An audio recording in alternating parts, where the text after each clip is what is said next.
Гельминты живут разный срок жизни у них, да?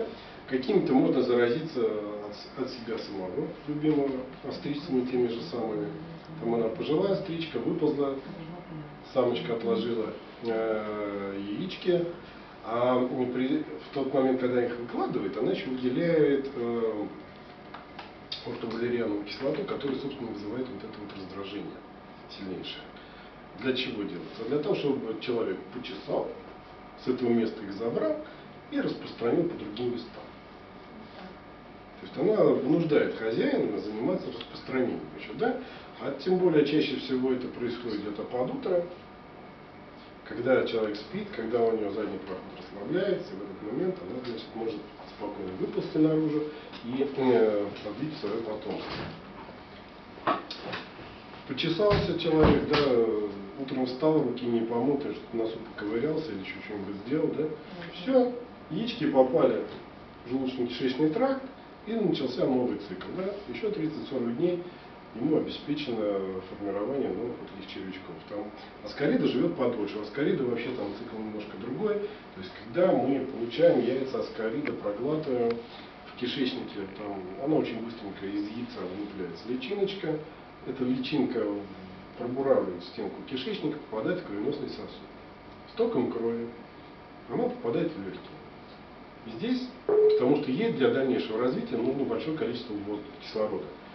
То есть в легкие попадает, опять же продуравливает их для того, чтобы иметь доступ к кислороду. Это сопровождается кашлем, першением, да? То есть явление бронхита, сухой кашель частый. Вот. С мокротой эти личинки откашливаются. И куда они потом деваются? Мы их проглатываем. А маленькие дети, они же вообще не могут отдувать мокроту. Сплюнуть, да? Попробуй, скажи там сплюнь мокроту. Они ее проглатывают. Все. Вот эта новая фаза личинки попадает в кишечник, и здесь из нее формируется большой половозрелый червячок. То есть самцы сантиметров 25 вырастает, матка, там, самка сантиметров 40 в длину. Не видели, сколько их в желчном пузыре понабилось. Там больше десятка, по-моему, было, да? Вот этих аскарид набилось. То есть заползать куда угодно из кишечника. Могут с током крови попасть в другие органы. Описаны случаи, когда аскариды попадали в придаточные пазухи носа.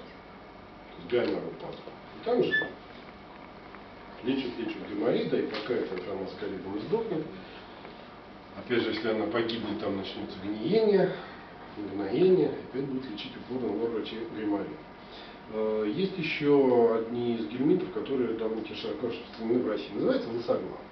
Чем они характеризуются? То, что, почему лысоглав? Есть головной конец тонкий, а задний вот такой длинненький. Лысоглавы живут в кишечнике. Чаще всего там, где тонкий кишечник впадает в толстый. Там есть у нас слепая кишка с вами, где там вообще спокойно, застойно все, да, как в болоте.